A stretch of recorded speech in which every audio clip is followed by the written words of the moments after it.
ನಮಸ್ಕಾರ. ಉತ್ತರ ಕರ್ನಾಟಕ ನ್ಯೂಸ್ನ ಪ್ರೈಮ್ ಟೈಮ್ಗೆ ಸ್ವಾಗತ. ನಾನು ಹನುಮಂತ್ ದೇಶ್ಮುಖ್. ಇವತ್ತು ಜಗತ್ತಿನ ನಕಾಶೆಯಲ್ಲಿ ಭಾರತದ ಜ್ಞಾನ ಶಕ್ತಿ ಇಂದು ಮತ್ತೊಂದು ಇತಿಹಾಸವನ್ನ ಬರ್ತಿದೆ. ಕೇವಲ ತಂತ್ರಜ್ಞಾನವಲ್ಲ, ಕೇವಲ ರಕ್ಷಣಾ ಸಾಮರ್ಥ್ಯವಲ್ಲ, ಈಗ ಇಡೀ ಜಗತ್ತಿಗೆ ಶಿಕ್ಷಣ ಪಾಠವನ್ನು ಹೇಳಿಕೊಡಲು ಭಾರತದ ಹೆಮ್ಮೆಯ ಶಿಕ್ಷಣ ಸಂಸ್ಥೆ ವಿದೇಶಿ ಮಣ್ಣಿನಲ್ಲಿ ಭದ್ರವಾಗಿ ಕಾಲೂರುತ್ತಿದೆ. ಹೌದು, ಪ್ರಧಾನಿ ನರೇಂದ್ರ ಮೋದಿ ಅವರ ಮಹತ್ತರ ರಾಜ್ಯತಾಂತ್ರಿಕ ವಿಜಯದ ಫಲವಾಗಿ ನಮ್ಮ ಸಿಲಿಕಾನ್ ಸಿಟಿಯ ಹೆಮ್ಮೆ IIM ಬೆಂಗಳೂರು ಈಗ ಅಂತಾರಾಷ್ಟ್ರೀಯ ಬ್ರ್ಯಾಂಡ್ ಆಗಿ ಮಾರ್ಪಟ್ಟಿದೆ. ಇಂಡೋನೇಷ್ಯಾದಲ್ಲಿ ಭಾರತದ ಪ್ರತಿಷ್ಠಿತ ಬಿಸಿನೆಸ್ ಸ್ಕೂಲ್ ತಲೆ ಎತ್ತಲಿದೆ. ಪ್ರಧಾನಿ ನರೇಂದ್ರ ಮೋದಿ ಜರ್ಕಾರ್ತ್ನಲ್ಲಿ ಅಧಿಕೃತವಾಗಿ ಇದನ್ನ ಘೋಷಣೆ ಮಾಡಿದ್ದಾರೆ. ಇದು ಕೇವಲ ಒಂದು ಶಿಕ್ಷಣ ಸಂಸ್ಥೆಯ ಸ್ಥಾಪನೆ ಅಲ್ಲ, ಇದು ಜಾಗತಿಕ ಮಟ್ಟದಲ್ಲಿ ಭಾರತದ ವಿಶ್ವಗುರು ಆಗ್ತಿರುವಂತಹ ಸೌಂಡ್ ಅಂತ ನಾವು ಹೇಳಬಹುದು. ವೀಕ್ಷಕರೇ, ಭಾರತದ ಶಿಕ್ಷಣ ವ್ಯವಸ್ಥೆಯ ತಾಕತ್ತು ಎಂಥದ್ದು ಎಂಬುದನ್ನ ಇಡೀ ಜಗತ್ತಿಗೆ ತೋರಿಸುವ ಸಮಯ ಬಂದಿದೆ.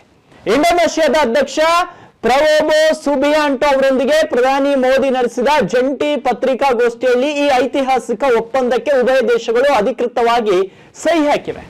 ಇದು ಭಾರತದ ಇತಿಹಾಸದಲ್ಲಿಯೇ IIM ಸಂಸ್ಥೆ ಒಂದು ವಿದೇಶದಲ್ಲಿ ಆರಂಭಿಸುತ್ತಿರುವ ಎರಡನೇ ಅಂತಾರಾಷ್ಟ್ರೀಯ ಕ್ಯಾಂಪಸ್. ಇದಕ್ಕೂ ಮುನ್ನ IIM ಅಹಮದಾಬಾದ್, ದುಬೈನಲ್ಲಿ ತನ್ನ ಶಾಖೆಯನ್ನ ತೆರೆಯುವುದಾಗಿ ಘೋಷಿಸಿತ್ತು.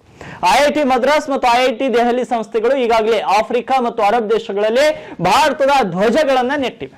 ಈಗ ನಮ್ಮ ಬೆಂಗಳೂರಿನ ಸರದಿ national institutional ranking frame work ಪ್ರಕಾರ ಭಾರತದಲ್ಲಿ ನಂಬರ್ 2 ಸ್ಥಾನದಲ್ಲಿರುವ IIM ಬೆಂಗಳೂರು ಇನ್ ಮುಂದೆ ಜಾಗತಿಕ ರೇಸ್ನಲ್ಲಿ ಮುಂಚೂಣಿಯಲ್ಲಿ ನಿಲ್ಲಲಿದೆ. ಹಾಗಾದ್ರೆ ಈ ಕ್ಯಾಂಪಸ್ ಎಲ್ಲಿ ತಲೆ ಎತ್ತಲಿದೆ ಗೊತ್ತಾ? ಇಂಡೋನೇಷ್ಯಾದ ಪೂರ್ವ ಜಾವದ ಅತ್ಯಂತ ಸುಪ್ರಸಿದ್ಧ ಹೈಟೆಕ್ ವಲಯದ ಶಿಂಘಾಸರಿ ವಿಶೇಷ ಆರ್ಥಿಕ ವಲಯದಲ್ಲಿ ಈ ಒಂದು ಭವ್ಯ ಕ್ಯಾಂಪಸ್ ನಿರ್ಮಾಣವಾಗಲಿದೆ. ಡಿಜಿಟಲ್ ಆರ್ಥಿಕತೆ, ನಾವೀನ್ಯತೆ, ಹೈಯರ್ ಎಜುಕೇಶನ್ಗಾಗಿ ಇಂಡೋನೇಷ್ಯಾ ಸರ್ಕಾರ ಮೀಸಲಿಟ್ಟಿರುವ ಮೊದಲ ಹೆಮ್ಮೆಯ ವಲಯವಿದೆ. ಅಲ್ಲಿಗೆ ಹೋಗಿ ನಮ್ಮ ಬೆಂಗಳೂರಿನ ಪ್ರೊಫೆಸರ್ಗಳು ನಮ್ಮ ಭಾರತೀಯ ಪಠ್ಯಕ್ರಮವನ್ನ ಜಗತ್ತಿಗೆ ಮ್ಯಾನೇಜ್ಮೆಂಟ್ ಪಾಠವನ್ನ ಮಾಡಿದ್ದಾರೆ.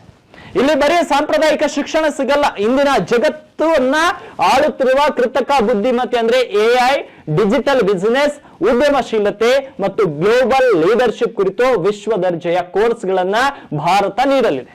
ಪ್ರಧಾನಿ ಮೋದಿ ಜಂಟಿ ಸುದ್ದಿಗೋಷ್ಠಿಯಲ್ಲಿ ಅತ್ಯಂತ ಹೆಮ್ಮೆಯಿಂದ ಹೇಳಿದ್ದಾರೆ, ಈ ಕ್ಯಾಂಪಸ್ ಕೇವಲ ಇಂಡೋನೇಷ್ಯಾಗೆ ಸೀಮಿತವಲ್ಲ, ಇಡೀ ಆಸಿಯಾನ್ ರಾಷ್ಟ್ರಗಳ ಒಕ್ಕೂಟದ ಯುವಕರಿಗೆ ಜ್ಞಾನದ ಜೀವಾಳವಾಗಲಿದೆ ಅಂತ ಮೋದಿ ಹೇಳಿದ್ದಾರೆ. ಒಂದೇ ಪ್ರವಾಸದಲ್ಲಿ ಕೃತಕ ಬುದ್ಧಿಮತ್ತೆ, ದೂರ ಸಂಪರ್ಕ, ರಕ್ಷಣೆ, ಕೃಷಿಯೊಂದಿಗೆ ಶಿಕ್ಷಣ ಕ್ಷೇತ್ರದಲ್ಲಿ ಕೂಡ ಭಾರತ ಸಾಧಿಸಿರುವ ಈ ಗೆಲುವು ಭಾರತ ಇಂಡೋನೇಷ್ಯಾ ಬಾಂಧವ್ಯದ ಸುವರ್ಣ ಯುಗಕ್ಕೆ ನಾಂದಿ ಹಾಡಿದೆ. ಕೇವಲ ಬ್ರೈನ್ ಟ್ರೈನ್ ಆಗುತ್ತಿದ್ದಂತಹ ಕಾಲ ಮುಗ್ದಿದೆ. ಈಗ ಭಾರತವೇ ಜಗತ್ತಿನ ಮೂಲೆ ಮೂಲೆಗೆ ತನ್ನ ಜ್ಞಾನದ ಬ್ರ್ಯಾಂಡ್ ಅನ್ನ ರಫ್ತು ಮಾಡ್ತಾ ಇದೆ. ಇದೇ ಬದಲಾಗುತ್ತಿರುವ ಭಾರತದ ಅಸಲಿ ಸಾಮರ್ಥ್ಯ.